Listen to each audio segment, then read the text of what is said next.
সশ্রদ্ধ চিত্তে শপথ গ্রহণ করিতেছি যে শেখ হাসিনা সরকার পতনের পর দায়িত্ব নিয়েই রাষ্ট্র সংস্কার, সুষ্ঠু নির্বাচন আয়োজন সহ নানামুখী প্রত্যাশার চাপে অন্তর্বর্তী সরকার। কতটা পূরণ হয়েছে জন আকাঙ্ক্ষা? ঢাকা সহ ১৩ জেলায় জরিপে তার উত্তর খুঁজেছে বেসরকারি সংস্থা বাংলাদেশ এন্টারপ্রাইজ ইনস্টিটিউট BEI। জরিপ অনুযায়ী সরকারের জন আকাঙ্ক্ষা পূরণে সন্তুষ্ট মাত্র ২.৫% মানুষ। ১৯% মানুষ সংস্কারকে প্রাধান্য দিলেও নির্বাচন চান ২৪%, আর আগামী নির্বাচনে ব্যালটে না ভোটের সুযোগ চান ৭৮% মানুষ।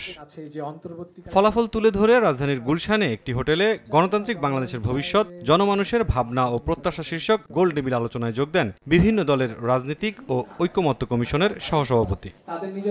সংস্কার বাস্তবায়নে অনাস্থা দূর করতে আইনি বাধ্যবাধকতা প্রয়োজন মন্তব্য করে রাজনীতিকরা বলেন, নির্বাচন পিছিয়ে গেলে বিভাজন আরও বাড়বে। ২৪-এর গণঅভ্যুত্থানে কিন্তু জনগণ আমাদের যে গতানুগতিক রাজনীতি আছে সেটা প্রত্যাখ্যান করেছে, এবং সেটা যে এখনো তারা খুব ভরসার জায়গা দেখতে পাচ্ছে তেমন। চায়ের সাথে সবাই খোঁজে প্রিয় দোস্ত, শুধুমাত্র প্রাণ টোস্ট। আমার দোস্ত প্রাণ টোস্ট। এটা একটা অশুভ নেক্সাস এখনো পর্যন্ত কাজ করছে।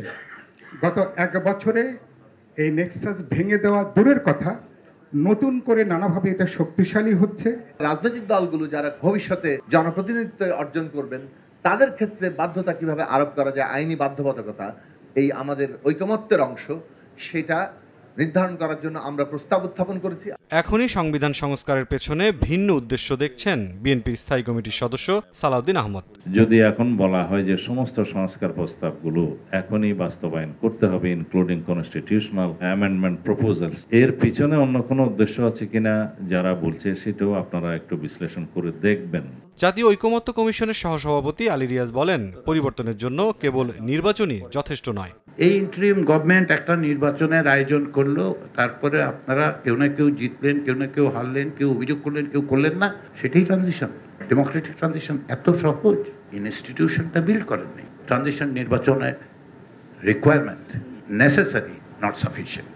নানা মতভেদ থাকলেও জুলাইয়ের ঐক্য সমুন্নত রাখার উপর জোর দেন বক্তারা। মুরসালিন হক জুনায়েদ, সময় সংবাদ, ঢাকা।